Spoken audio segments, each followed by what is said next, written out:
जय हिंद जय भारत दोस्तों, आप सभी लोगों का स्वागत है हमारे आज की इस वीडियो में, जिसके अंदर हम देखने वाले हैं 27 अक्टूबर 2021 का करंट अफेयर जो कि बना है कल रात तक की सुर्खियों से। तो दोस्तों बढ़ते हैं हमारे पहले प्रश्न की तरफ, जो कि है 24 अक्टूबर 2021 को किस राज्य ने सस्टेनेबल ट्रांसपोर्ट सिस्टम अवार्ड जीता है। तो आप सभी को मालूम होना चाहिए। हम बात करें सस्टेनेबल ट्रांसपोर्ट सिस्टम अवार्ड की। ये जो अवार्ड है, पहली बात दोस्तों, ये किस लिए दिया था, इसका उद्देश्य क्या है इस अवार्ड को देना। तो दोस्तों ये जो अवार्ड है ये उसी राज्य को दिया जाता है कि दोस्तों जिस राज्य में जो है परिवहन जो सुविधा है उसे दोस्तों इसके अंदर जो है बहुत ज़्यादा इंक्रीज हो है। किसके अंदर जो परिवहन सुविधा है इसके अंदर जिस राज्य के अंदर सब सर्वाधिक जो है इंक्रीजिंग होती है, उसी राज्य को जो है सस्टेनेबल ट्रांसपोर्ट सिस्टम अवार्ड जो है दिया जाता है। और ये जो अवार्ड है इसे जारी कौन करता है, अगर आपसे पूछेगा सस्टेनेबल ट्रांसपोर्ट सिस्टम अवार्ड, इस अवार्ड को जारी कौन करता है, तो आपसे कौन सी इसे जारी करता है आवास और शहरी कार्य मंत्रालय। कौन इसे जारी करता है, आवास और शहरी कार्य मंत्रालय जो है ये जारी करता है सस्टेनेबल ट्रांसपोर्ट सिस्टम अवार्ड को। और आपसे कौन सी ये जो है इस बार इन 2021 में जो ये अवार्ड किसे दिया गया, तो ये दिया गया केरल को। किसे ये अवार्ड किसे दिया गया, ये दिया गया केरल को। और केरल के अंदर दोस्तों जो कोच्चि मेट्रो है, किसे केरल की जो दोस्तों जो कोच्चि मेट्रो है इसे दिया गया। ठीक है, केरल की जो कोच्चि मेट्रो है इसे दिया गया है सस्टेनेबल ट्रांसपोर्ट सिस्टम अवार्ड। कौन जारी करता है इस अवार्ड को, इस अवार्ड को जारी करता है आवास और शहरी कार्य मंत्रालय जो है इसे जारी करता है। अगला क्वेश्चन है सिल्वर लाइन प्रोजेक्ट का संबंध किस राज्य से है। तो आपसे कौन सी है जो सिल्वर लाइन प्रोजेक्ट है, पहली बार इसका संबंध किस राज्य, तो इसका संबंध है केरल से। ठीक है, याद रखना आप सभी को सिल्वर लाइन प्रोजेक्ट जिसका संबंध है केरल से। अगला क्वेश्चन है मकर विलक्कू फेस्टिवल कहाँ आयोजित होता है। तो आपसे कौन सी है जो मकर विलक्कू फेस्टिवल है, मकर विलक्कू फेस्टिवल ये केरल के अंदर होता है। केरल के अंदर कहाँ पर दोस्तों, ये जो सबरीमाला मंदिर है, कौन सा, ये जो सबरीमाला मंदिर है दोस्तों, इस मंदिर के अंदर कहाँ पर सबरीमाला मंदिर जो है, इस मंदिर में कहाँ पर है, पहली बात ये मंदिर कहाँ पर है, तो ये है केरल के अंदर। और इस मंदिर के अंदर जो है मकर विलक्कू फेस्टिवल जो है ये मनाया जाता है। ठीक है, अगला क्वेश्चन है मालाबार तट का संबंध किस राज्य से है। तो आपसे कौन चाहिए कि बात, अगर आपसे पूछा गया कि जो कोंकण का तट है, ठीक है याद रखना, अगर आपसे पूछा गया कोंकण का तट, तो कोंकण का जो तट है ये सिंपल गोवा से संबंधित है। और आपसे पूछा गया कि मालाबार तट, तो मालाबार तट जो है ये किस राज्य से इसका संबंध है, या फिर हम बोल सकते हैं किस राज्य के अंदर है ये, केरल सॉरी दोस्तों मालाबार तट, तो ये जो है केरल के अंदर है। कहाँ पर, केरल के अंदर है मालाबार तट, इससे इसका संबंध। अगला प्रश्न है केरल का क्लासिकल नृत्य कौन सा है। तो केरल जो है दोस्तों आपसे कौन होना चाहिए, इसके कुल 2 क्लासिकल नृत्य हैं। क्या है इसके, केरल जो है इसके कुल 2 क्लासिकल नृत्य हैं। एक है जो कि बहुत ही फेमस है और उसका नाम है कथकली। ठीक है, एक है कथकली और आपसे कौन सी दूसरा है मोहिनी अट्टम। कौन सा दूसरा है, मोहिनी अट्टम। याद रखना आप सभी को, एक है कथकली और दूसरा मोहिनी अट्टम, ये दोनों के दोनों जो है केरल के क्लासिकल नृत्य क्लासिकल डांस है। ठीक है, तो हम बढ़ते हैं हमारे आज के दूसरे प्रश्न की तरफ, जो कि है अक्टूबर 2021 में किस राज्य ने सरकारी स्कूलों में कक्षा 12 तक के सभी छात्रों के लिए मुफ्त शिक्षा की घोषणा की है। तो आप सही को मानना चाहिए कि इसका कार्यक्रम क्या है। अगर आपसे पूछा गया दोस्तों कि किस राज्य ने सरकारी स्कूलों में कक्षा 12 तक के सभी छात्रों के लिए जो है मुफ्त शिक्षा की घोषणा की है, तो पहली बात दोस्तों ये जो है हरियाणा ने। किसने, हरियाणा सरकार जो है, हरियाणा की दोस्तों जो राज्य सरकार है उसने जो है दोस्तों एक कार्यक्रम लॉन्च किया। क्या कार्यक्रम, उसने जो है एक कार्यक्रम लॉन्च किया और उस कार्यक्रम का नाम है सुपर 100। क्या, उस कार्यक्रम का नाम है सुपर 100 कार्यक्रम। और आपसे कौन सी, इसे किसने लॉन्च किया, मैं आपको बता, हरियाणा ने इसे लॉन्च किया। और दोस्तों हरियाणा राज्य सरकार ने, हरियाणा का अगर आपसे पूछा गया वर्तमान में अगर सीएम कौन है, तो हरियाणा के वर्तमान में सीएम है मनोहर लाल खट्टर। कौन, मनोहर लाल खट्टर जो है ये हरियाणा के वर्तमान में सीएम है। और दोस्तों इस सुपर 100 कार्यक्रम, याद रखना ये जो सुपर 100 कार्यक्रम है, इस कार्यक्रम के अंदर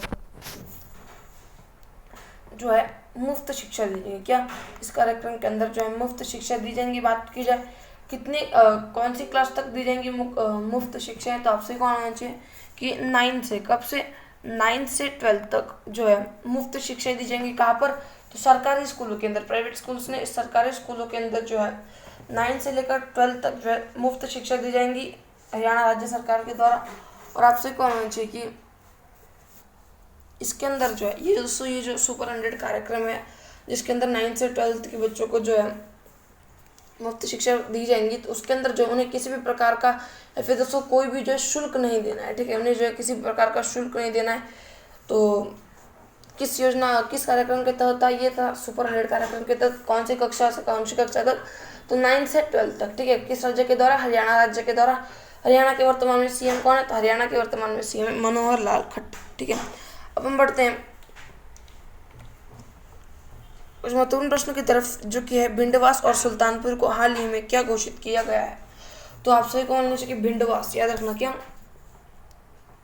आप सभी कौन लेना चाहिए, भिंडवास और सुल्तानपुर, ये जो दोनों के दोनों हैं, इन्हें क्या घोषित किया गया है, इन्हें जो है रामसर सेट घोषित किया गया, इन्हें जो है रामसर सेट, याद रखना, इन्हें जो है रामसर सेट घोषित किया गया, किन्हें, भिंडवास और सुल्तानपुर को, याद रखना, भिंडवास और सुल्तानपुर जो है इन्हें घोषित किया गया रामसर साइट, ठीक है। अगला क्वेश्चन है अंतर्राष्ट्रीय सोलर अलायंस का मुख्यालय कहाँ स्थित है।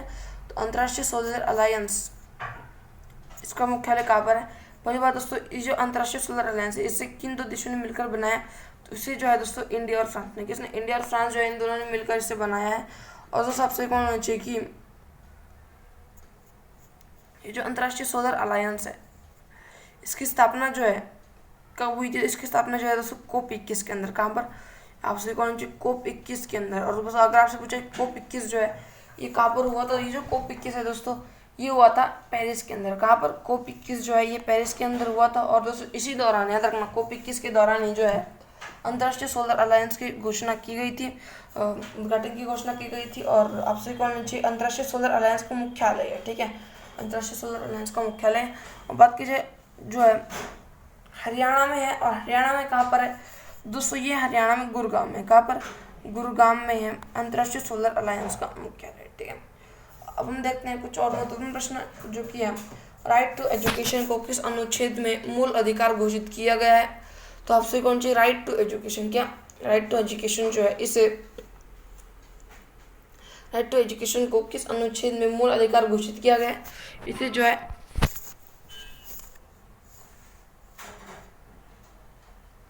दोस्तों अनुच्छेद लिख लेना आप सभी को, 21वां अनुच्छेद, कितना, 21 अनुच्छेद जो है 21वां अनुच्छेद, इसके अंदर जो है किसी राइट टू एजुकेशन को जो है मूल अधिकार घोषित किया गया, ठीक है, मूल अधिकार घोषित किया गया। अगला क्वेश्चन है नई शिक्षा पॉलिसी किस समिति की सिफारिश पर तैयार की गई है। तो ये जो नई शिक्षा पॉलिसी, पहली बात दोस्तों, पहली जो शिक्षा नीति, पहली जो दोस्तों शिक्षा पॉलिसी थी वो थी 1986 की, पहली जो थी 2020 से पहले की वो थी 1986 के अंदर। और दोस्तों ये जो नई शिक्षा पॉलिसी बनी है ये 2020 की शिक्षा पॉलिसी है। और दोस्तों इसके अंदर जो है इसकी जो किस समिति की सिफारिश पर जो है नई शिक्षा पॉलिसी जो है ये तैयार की गई थी।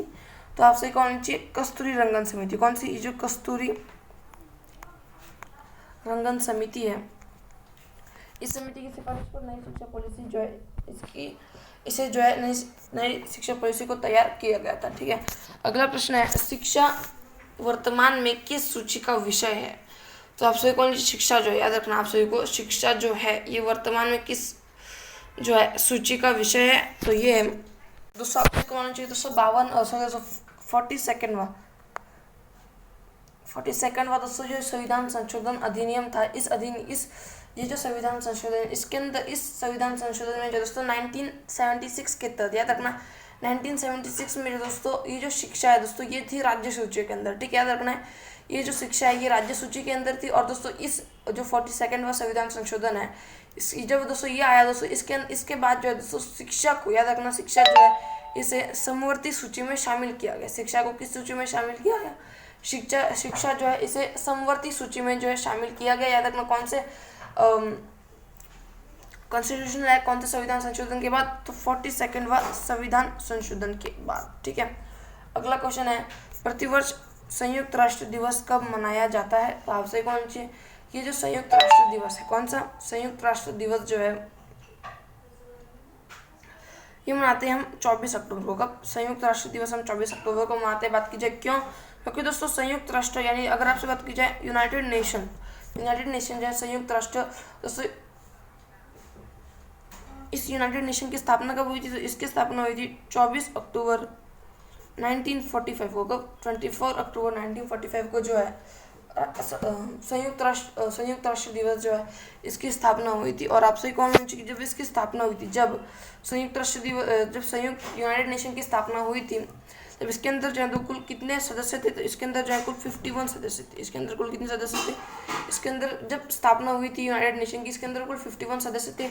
और उनमें से उन 51 सदस्यों में से जब दोस्तों स्थापना की गई, तब सभी के सभी सदस्यों को दोस्तों एक पेपर पर दोस्तों साइन करने के लिए बोला गया था।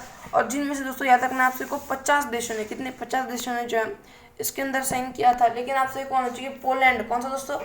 पोलैंड जो देश है 51वां जो देश था पोलैंड, इस पोलैंड ने दोस्तों साइन करने से मना कर दिया। ठीक है, याद रखना आपसे को पोलैंड ने जो है साइन करने से मना कर दिया था।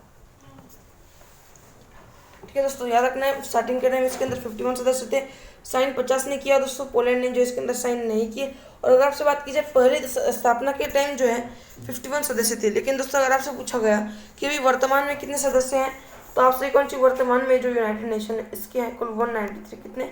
वर्तमान में यूनाइटेड नेशन के हैं कुल 193 सदस्य। और बात कीजिए नवीनतम कौन सा है, तो आपसे कौन सी नवीनतम अगर आपसे पूछा गया कि नवीनतम सदस्य कौन है यूनाइटेड नेशन का, तो वो है दक्षिण सूडान। कौन? दक्षिण सूडान जो है ये यूनाइटेड नेशन का नवीनतम सदस्य है। अगला प्रश्न है दोस्तों, यूएनए के कितने अंग है? तो आपसे कौन सी यूनियन जो है यूएनओ, यूनाइटेड नेशन ऑर्गेनाइजेशन, इसके कुल कितने जो है अंग, इसके कुल कितने अंग है? तो इसके जो है कुल 6 अंग है। कितने? इसके कुल 6 अंग है। अगला प्रश्न है, यूएन सिक्योरिटी काउंसिल में कुल कितने सदस्य हैं? तो आप सभी कौन सी यूएन सिक्योरिटी काउंसिल जो है इसके कुल 15 सदस्य हैं। इसके कुल कितने सदस्य हैं? इसके कुल 15 सदस्य। इनमें से जो है 5 स्थायी हैं। याद रखना आप सभी को, ये जो यूएन सिक्योरिटी काउंसिल है इनमें जो 15 है, इन 15 में से दोस्तों 5 जो है, इन 15 में जो 5 सदस्य हैं वो जो है स्थायी सदस्य हैं, और बाकी जो 10 हैं, बाकी जो 10 मेंबर है वो है अस्थायी सदस्य। और आप सही कौन है दोस्तों कि अस्थायी सदस्य जो है ये 2 सालों के लिए बनते हैं। और भारत जो है दोस्तों, आप सही कौन है, भारत जो है ये 8वीं बार यूएन सिक्योरिटी काउंसिल जो है, या तक आप सही को भारत जो है ये 8वीं बार यूनाइटेड नेशन सिक्योरिटी काउंसिल जो है इसमें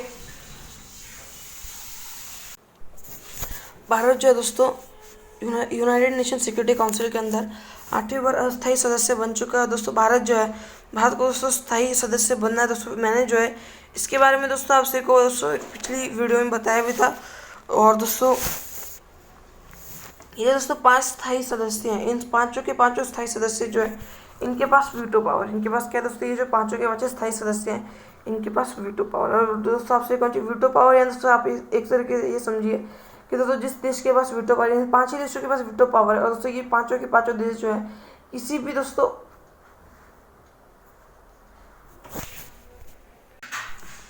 तो सब हम बढ़ते हैं कुछ और महत्वपूर्ण प्रश्न की तरफ, जो कि है हाल ही में अगस्त महीने में किस देश ने सिक्योरिटी काउंसिल की अध्यक्षता की है? तो आप सभी कौन से, अगस्त जो महीना था, याद रखना है अभी अक्टूबर चल रहा है, तो अगस्त महीने में दोस्तों अगस्त के बाद सितंबर, अभी अक्टूबर चल रहा है दोस्तों। और अगस्त महीने के अंदर जो है इंडिया ने, आपसे कौन इंडिया जो है दोस्तों, इंडिया ने अगस्त महीने में जो है सिक्योरिटी काउंसिल, कौन सी दोस्तों सिक्योरिटी काउंसिल जो है इसकी अध्यक्षता की थी। ठीक है, अगला प्रश्न है अंतर्राष्ट्रीय न्यायालय का मुख्यालय कहाँ स्थित है? तो ये जो अंतर्राष्ट्रीय न्यायालय है, आपसे कौन सी अंतर्राष्ट्रीय न्यायालय जो है इसका मुख्यालय कहाँ स्थित है? इसका मुख्यालय स्थित है द हेग के अंदर। कहाँ पर?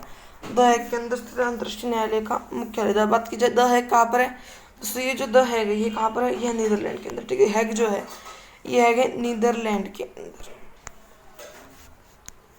अगला क्वेश्चन देखेंगे दोस्तों, यूएन जनरल असेंबली के 76वें हेड कौन है? तो आप सभी को मालूम होना चाहिए कि दोस्तों यूएन जनरल असेंबली जो है इसके 76 हेड कौन है?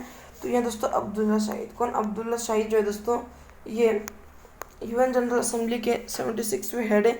बात की जाए ये जो अब्दुल्ला शाहिद है ये कहाँ के? दोस्तों ये जो अब्दुल्ला शाहिद है मालदीव के, याद रखना आप सबको, अब्दुल्ला शाहिद जो है ये मालदीव के विदेश मंत्री हैं। ठीक है, अब्दुल्ला शाहिद जो है ये मालदीव क्या है? तो ये दोस्तों मालदीव के दोस्तों मालदीव के विदेश मंत्री आपसे जो है क्वेश्चन आपसे आपके सामने बन के आ चुका है कि मालदीव के जो वर्तमान में विदेश मंत्री कौन है, तो मालदीव के वर्तमान विदेश मंत्री अब्दुल्ला शाहिद। ठीक है, अब हम बढ़ते हैं हमारे आज के चौथे प्रश्न की तरफ, जो कि है दोस्तों हमारा चौथा प्रश्न है, डेनमार्क ओपन बैडमिंटन 2021 में मेंस सिंगल का खिताब किसने जीता है? तो आपसे कौन चाहिए दोस्तों, डेनमार्क ओपन जो है, मैंने आपको पहले बताया था कि दोस्तों अमेरिका ओपन, दोस्तों ऐसे बहुत सारे ओपन होते हैं, और सो ये जो ओपन है दोस्तों ये संबंधित होता है, ये अगर आपसे बात करें किस खेल से संबंधित है, दोस्तों ये डेनमार्क ओपन 2021 है, ये संबंधित यहाँ पे लिखा गया बैडमिंटन से ये संबंधित है। ठीक है, तो पहला प्रश्न ये जो कि दोस्तों ये बैडमिंटन संबंधित है। अगला क्वेश्चन है दोस्तों, अगर आपसे ये पूछा गया कि इसके विजेता कौन है, दोस्तों डेनमार्क ओपन जो है 2021, इसके विजेता है दोस्तों विक्टर एक्सलेसन। कौन दोस्तों, आपसे कौन चाहिए, विक्टर एक्सलेसन जो है, कौन, विक्टर एक्सलेस। दोस्तों ऑप्शन नंबर ए जो विक्टर है दोस्तों ये विजेता है। ठीक है, विक्टर जो है ये डेनमार्क ओपन 2021 की विजेता है। बात कीजिए उपविजेता कौन है, तो उपविजेता है केंटो मोमोटा। कौन, केंटो मोमोटा जो है, ये बात कीजिए केंटो मोमोटा जो है किस देश के दोस्तों, ये जो है बहुत ही महत्वपूर्ण नाम है केंटो मोमोटा जो दोस्तों ये जापान के हैं, और दोस्तों ये जो दुनिया के 1 नंबर खिलाड़ी हैं दोस्तों बैडमिंटन के। आपसे कौन जो दुनिया के दोस्तों 1 नंबर के खिलाड़ी हैं केंटो मोमोटा, और दोस्तों ये जो इस बार उप विजेता रहे हैं, डेनमार्क ओपन में विजेता रहे हैं विक्टर। ठीक है, तो मान लो 2021 की हम बात कर रहे थे। अब हम बढ़ते हैं कुछ महत्वपूर्ण प्रश्नों की तरफ, जो कि है ऑस्ट्रेलियन ओपन 2021 महिला वर्ग में विजेता कौन है? तो सबसे कौन जी दोस्तों, जो नाओमी ओसाका। कौन, तो सबसे कौन जी, नाओमी ओसाका। नाओमी ओसाका जो है दोस्तों ये ऑस्ट्रेलियन ओपन 2021 में जो महिला वर्ग है इसके अंदर विजेता रही है नाओमी ओसाका। और ये जो है दोस्तों कहाँ की नाओमी ओसाका, तो दोस्तों नाओमी ओसाका जो है ये जापान की है। कहाँ की, नाओमी ओसाका है जापान की। अगला प्रश्न है, फ्रेंच ओपन 2021 महिला वर्ग में विजेता कौन है? दोस्तों आपसे कौन चाहिए दोस्तों, ऑस्ट्रेलियन ओपन जो है इसके अंदर विजेता रहे हैं नाओमी ओसाका। बात की जाए फ्रेंच ओपन 2021 में महिला वर्ग में, दोस्तों महिला वर्ग में रहे हैं बारबोरी क्रेस्कोवा। कौन, तो फ्रेंच ओपन 2021 में महिला वर्ग में जीता है बारबोरी क्रेस्कोवा, और ऑस्ट्रेलियन ओपन 2021 में महिला वर्ग में जीता है नाओमी ओसाका। ठीक है, अगला प्रश्न हम देखेंगे, विंबलडन ओपन 2021 महिला वर्ग में विजेता कौन है? तो विंबलडन ओपन 2021 महिला वर्ग में विजेता है एशली बार्टी। कौन दोस्तों, एशली बार्टी। याद रखना आपसे को विंबलडन ओपन में। ठीक है, विंबलडन ओपन में महिला वर्ग में विजेता है एशले बार्टी जो है ये इसके अंदर विजेता है। और ये अगर बात करें एशले बार्टी कहाँ की है, तो ये ऑस्ट्रेलिया की। कहाँ की, एशले बार्टी है ऑस्ट्रेलिया की। अगला क्वेश्चन है, अमेरिकन ओपन 2021 महिला वर्ग में विजेता कौन है? तो अमेरिकन ओपन 2021 महिला वर्ग में विजेता कौन है? तो सबसे कौन सी दोस्तों, अमेरिकन ओपन 2021 में जो महिला वर्ग है इसके अंदर विजेता रही है एम्मा रादुकानु। कौन, एम्मा रादुकानु जो है, कौन, एम्मा रादुकानु जो है ये अमेरिकन ओपन 2021 महिला वर्ग के अंदर विजेता रही है। ठीक है, कहाँ की एम्मा रादुकानु जो है दोस्तों ये कहाँ की है, तो ये दोस्तों यूके की। कहाँ की, यूके की है एम्मा रादुकानु। ठीक है, अगला क्वेश्चन है दोस्तों हमारा आज का 5वां प्रश्न है। दोस्तों हमारा 5वां प्रश्न है, 28 से 30 अक्टूबर 2021 तक जनजातीय नृत्य महोत्सव 2021 का आयोजन कहाँ किया जाएगा? तो आप सभी को हम बात करें जनजातीय नृत्य महोत्सव 2021। ये जो जनजातीय नृत्य महोत्सव 2021 है ये कब से कब तक, तो ये जो है 28 अक्टूबर से, कब, 28 अक्टूबर से 30 अक्टूबर तक मनाया जाएगा जनजातीय नृत्य महोत्सव। और आपसे कौन सी 3 दिन के लिए मनाया जा रहा है? बात की जाए कहाँ पर, तो ये जो है दोस्तों कहाँ मनाया जाएगा, इसका आयोजन किया जाएगा दोस्तों कहाँ पर, रायपुर छत्तीसगढ़ के अंदर। कहाँ पर, रायपुर छत्तीसगढ़ के अंदर जनजातीय नृत्य महोत्सव 2021 आयोजित किया जाएगा 3 दिनों के लिए, 28 अक्टूबर से 30 अक्टूबर 2021। ठीक है, अगला क्वेश्चन है, भिलाई स्टील प्लांट कहाँ स्थित है? तो ये जो दोस्तों भिलाई स्टील प्लांट है आपसे कौन सी कहाँ पर स्थित है, ये स्थित छत्तीसगढ़ के अंदर। कहाँ पर ये स्थित है, छत्तीसगढ़ के अंदर। अगला प्रश्न है, अजीत जोगी का हाल ही में निधन हो गया, इनका संबंध किस क्षेत्र से था? तो आपसे कौन सी दोस्तों, इन जो अजीत जोगी हैं ये कौन दोस्तों, ये जो है सीएम थे। कहाँ के, ये सीएम थे दोस्तों छत्तीसगढ़ के जो है पहले सीएम थे अजीत जोगी, जिनका हाल ही में निधन हो गया। अगला प्रश्न है, हाल ही में किस राज्य ने Shri Dhanvantari generic medical store योजना शुरू की है? तो आप सभी कौन सी दोस्तों, Shri Dhanvantari generic medical store योजना जो है मैंने आपको पहले पढ़ाया था, छत्तीसगढ़ ने शुरू की है जेनेरिक दवा को दोस्तों सस्ती करने के लिए। जो है कि योजना शुरू की गई थी, इसका नाम है Shri Dhanvantari generic medical store योजना। अगला प्रश्न है, ई लोक अदालत भारत में कहाँ से शुरू हुआ है? तो ई लोक अदालत जो है दोस्तों ये छत्तीसगढ़ के बिलासपुर से शुरू हुआ। याद रखना, छत्तीसगढ़ के बिलासपुर से ई लोक अदालत 2021 जो है, ई लोक अदालत 2021 शुरू हुआ है। ठीक है। अगला प्रश्न है, राष्ट्रीय अनुसूचित जनजाति आयोग की स्थापना किस संविधान संशोधन से हुई है? तो आप सभी को मालूम होना चाहिए। दोस्तों क्वेश्चन है, 25 अक्टूबर 2021 को निपुण भारत मिशन के कार्यान्वयन हेतु किसकी अध्यक्षता में राष्ट्रीय संचालन समिति गठित की गई है? तो आप सभी को नीचे दोस्तों, तो दोस्तों पहला प्रश्न हमारा ये निकल के आएगा था कि दोस्तों हमारा पहला प्रश्न ये निकल के आएगा था दोस्तों, ये जो निपुण भारत मिशन है, इसे हम बोलते हैं दोस्तों निपुण भारत कार्यक्रम। और दोस्तों ये जो कार्यक्रम है ये शुरू कब हुआ था? ये कार्यक्रम शुरू हुआ था दोस्तों 5 जुलाई 2021 को जो है ये कार्यक्रम शुरू हुआ था। और आपसे कौन होना चाहिए दोस्तों, ये जो कार्यक्रम था निपुण भारत कार्यक्रम, इसका संबंध किससे था? दोस्तों इसका संबंध था शिक्षा से। ठीक है, इसका संबंध था शिक्षा से। और दोस्तों आपसे क्या होना चाहिए दोस्तों, इस बार जो है अभी दोस्तों 25 अक्टूबर 2021 को दोस्तों इसके दोस्तों निपुण भारत कार्यक्रम जो है इसके दोस्तों कार्यान्वयन के लिए दोस्तों किसकी अध्यक्षता में जो है दोस्तों राष्ट्रीय संचालन समिति जो है इसे गठित किया गया। तो सबसे पहली बात दोस्तों ये जो है धर्मेंद्र प्रधान की, इसके दोस्तों धर्मेंद्र प्रधान जो है इनकी अध्यक्षता में दोस्तों दोस्तों यहाँ पर है तिपुण, यहाँ पे निपुण नहीं है दोस्तों, यहाँ पर है तिपुण। दोस्तों ये तिपुण भारत कार्यक्रम जो है इसके दोस्तों कार्यान्वयन के लिए दोस्तों ये जो एक राष्ट्रीय संचालन समिति गठित की गई है, इसकी अध्यक्षता किसके द्वारा की जाएगी? इसकी अध्यक्षता की जाएगी धर्मेंद्र प्रधान के द्वारा। और दोस्तों आप सही कौन दोस्तों इसका जो कार्यान्वयन है, ठीक है दोस्तों, इसका जो ये जो तिपुण भारत मिशन है इसका कार्यान्वयन जो है दोस्तों स्वयं कौन करे दोस्तों? ये जो शिक्षा मंत्रालय के मंत्री कौन? शिक्षा मंत्रालय जो है दोस्तों भारत का जो शिक्षा मंत्रालय है और उसके मंत्री कौन है? तो दोस्तों इसके मंत्री हैं, इसके हेड है दोस्तों धर्मेंद्र प्रधान। कौन? धर्मेंद्र प्रधान जो है इसके हेड है दोस्तों, ये जो धर्मेंद्र प्रधान है दोस्तों यही करेंगे दोस्तों अध्यक्षता किसकी? दोस्तों इसके तिपुण भारत मिशन की जो कार्यान्वयन है इसके राष्ट्रीय संचालन समिति जो है इसे जो गठित की गई इसका जो है इसकी अध्यक्षता भी कौन करेंगे?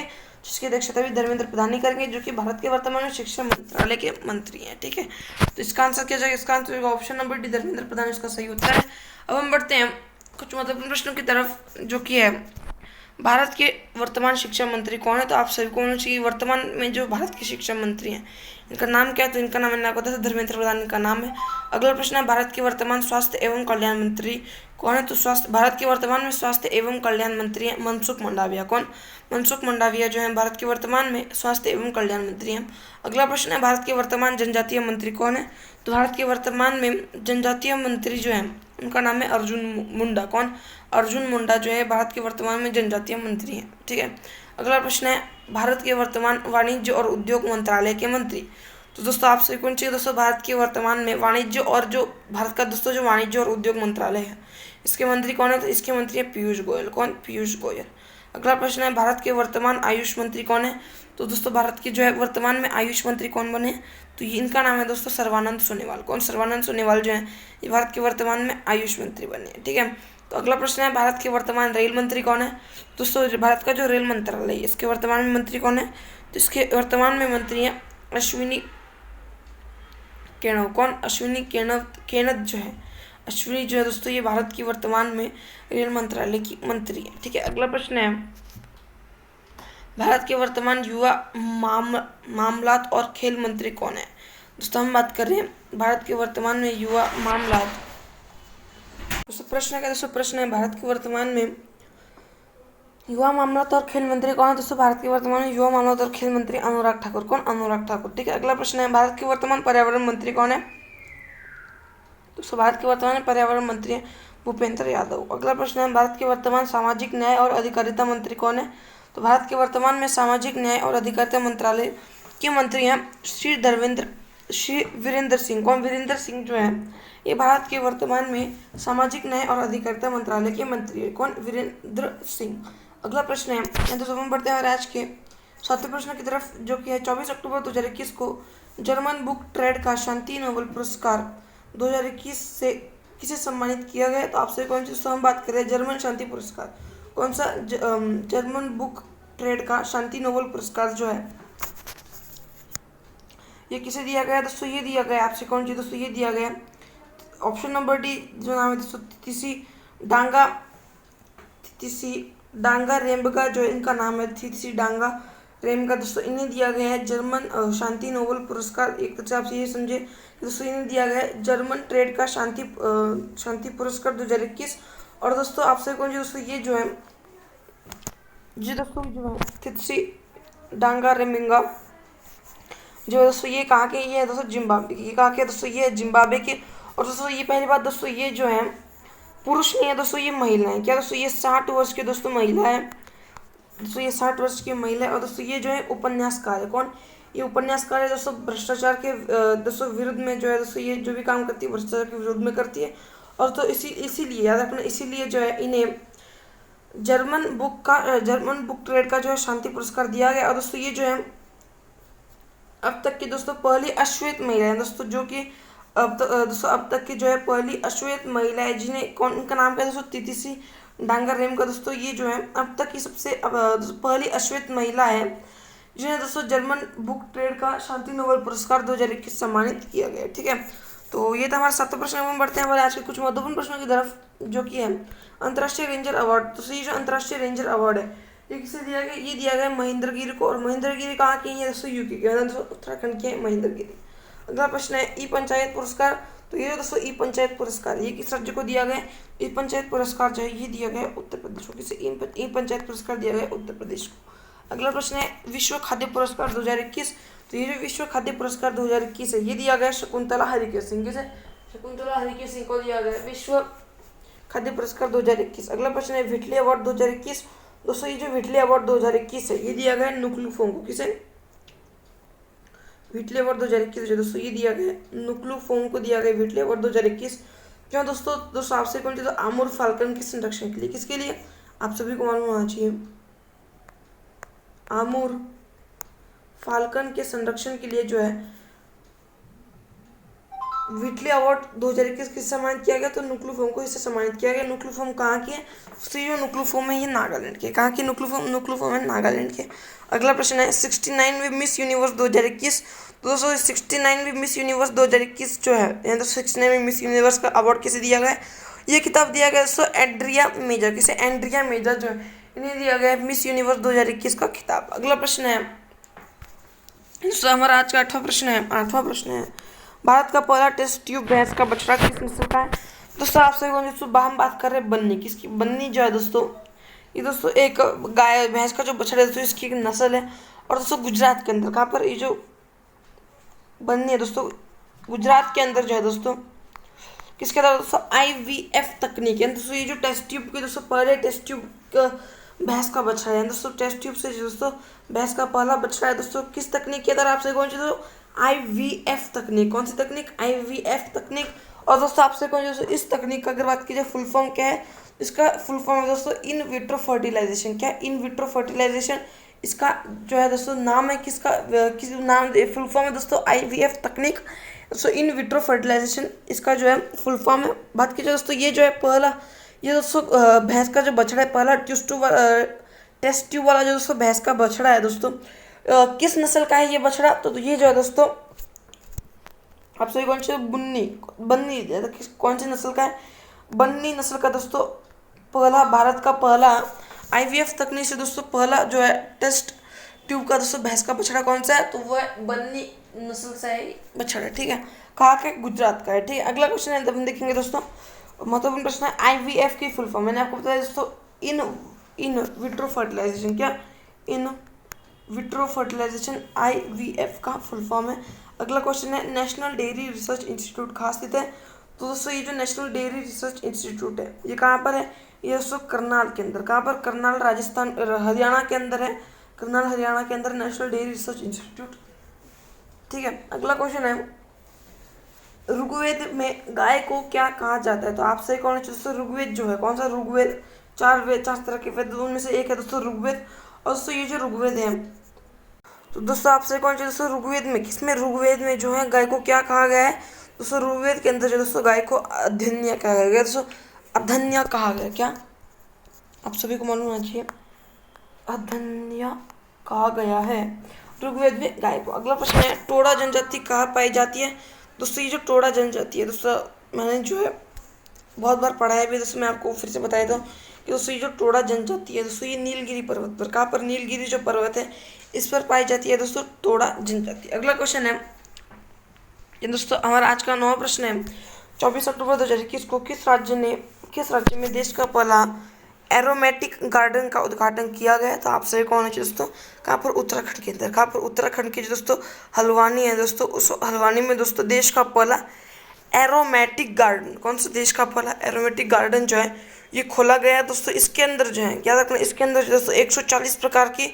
सुगंध प्रजातियाँ हैं, ठीक है, 140 प्रकार की फूलों की प्रजातियाँ हैं, 140 प्रकार के दोस्तों जो फूल है दोस्तों वो बहुत ही सुगंधित फूल है। और दोस्तों ये जो एरोमेटिक गार्डन है कहाँ पर खोला गया, उत्तराखंड के हल्द्वानी के अंदर ये खोला गया। और दोस्तों ये आपसे कौन सी दोस्तों कितने प्रकार की सुगंध प्रजातियाँ, फूलों की सुगंध प्रजातियाँ, तो आपसे कौन सी दोस्तों 140 प्रकार की, कितनी, 140 प्रकार की फूलों की सुगंध प्रजातियाँ इसके अंदर है। तो इसका आंसर क्या हो जाएगा, इसका आंसर हो जाएगा ऑप्शन नंबर ए उत्तराखंड, इसका सही उत्तर उत्तराखंड के अंदर हल्द्वानी जो है दोस्तों, हल्द्वानी जगह पर। और दोस्तों किस तरह का गार्डन है ये दोस्तों, देश का पहला एरोमेटिक गार्डन, ठीक है, देश का पहला एरोमेटिक गार्डन। अगला क्वेश्चन है, तो पहली बात दोस्तों इसका जो है उद्घाटन कब किया गया, तो इसका उद्घाटन किया गया 24 अक्टूबर को, कब, 24 अक्टूबर को। अगला क्वेश्चन है दोस्तों, ट्यूलिप गार्डन कहाँ स्थित है दोस्तों, ये जो ट्यूलिप गार्डन है, ट्यूलिप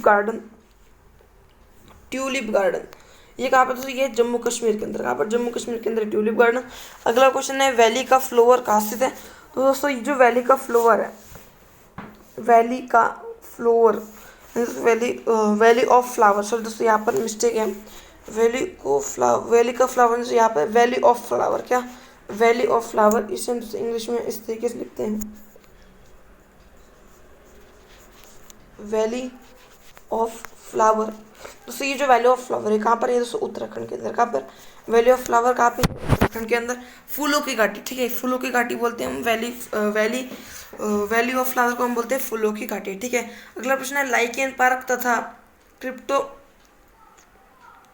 पार्क कहाँ स्थित है, तो दोस्तों आपसे कौन सी दोस्तों, ये जो लाइकेन पार्क है ये भी यूके के अंदर है, और दोस्तों ये जो क्रिप्टोगैमिक पार्क है ये भी कहाँ पर है, ये भी दोस्तों यूके के अंदर ही है, ठीक है। अगला क्वेश्चन है ये दोस्तों हमारा आज का 10वां प्रश्न है, हाल ही में ट्रिगोनोप्टेरस कोरोना नामक भृंग की नई प्रजाति की खोज किस देश में की गई है, दोस्तों इसका नाम जो है कोरोना है। तो इसकी तरह से दोस्तों ये जो है कोई कोरोना का दोस्तों नया वेरिएंट नहीं है, क्या दोस्तों, ये जो है कोई कोरोना का नया वेरिएंट नहीं है, जबकि दोस्तों ये जो है एक प्रजाति है, किसके दोस्तों, ये जो है एक प्रजाति, बात की जाए किसकी प्रजाति है कि दोस्तों ये जो नाम क्या दोस्तों, इसका नाम याद रखना है, ट्रिगोनोप्टेरस कोरोना, कौन सी दोस्तों, ट्रिगोनोप्टेरस कोरोना जो है इस प्रजाति का नाम है, किसकी प्रजाति यहाँ पे लिखा है दोस्तों, भृंग की नई प्रजाति, किसकी, भृंग की नई प्रजाति है दोस्तों। कीड़ा दोस्तों रात में आता है, तो रात में आता है दोस्तों कीड़ा छोटा सा दोस्तों, उसे हम बोलते हैं भृंग, क्या दोस्तों, उसे हम बोलते हैं भृंग। और दोस्तों इसे इंग्लिश में क्या बोलते हैं दोस्तों, भृंग को इंग्लिश में बोलते हैं बीटल, क्या, भृंग को हम इंग्लिश में बोलते हैं बीटल। आप चाहे दोस्तों गूगल पर सर्च करके देख रहे हैं दोस्तों, बीटल बोलते हैं हम भृंग को। और दोस्तों इसकी नई प्रजाति है ट्रिगोनोप्टेरस कोरोना, इसका नाम है इस नई प्रजाति का। और दोस्तों पहली बात दोस्तों, इसका नाम कोरोना के नाम पर दिया गया, किसका, इसका नाम दिया गया कोरोना के नाम पर। और दोस्तों ये जो है इंडोनेशिया के किस द्वीप पर पाया गया है दोस्तों, इसकी खोज जो है इंडोनेशिया के, अगर आपसे पूछे इंडोनेशिया की किस द्वीप पर जो है इसकी खोज की गई है, इसकी जो है दोस्तों सुलावेसी द्वीप, कौन सा, इंडोनेशिया का दोस्तों जो सुलावेसी द्वीप है, इस द्वीप पर जो है बीटल की नई प्रजाति, भृंग की नई प्रजाति, इसका नाम क्या है, इसका नाम है ट्रिगोनोप्टेरस कोरोना, इसका नाम है, इसकी खोज की गई है कहाँ पर, इंडोनेशिया के अंदर। ऑप्शन नंबर डी इसका सही उत्तर है। और दोस्तों यही था हमारा आज का, यानी 27 अक्टूबर 2021 का करंट अफेयर। अगर आपसे कोई वीडियो चुकती वीडियो को लाइक कर दीजिए, चैनल पे नए चैनल को सब्सक्राइब कर दीजिए। मिलते हैं अगली वीडियो में।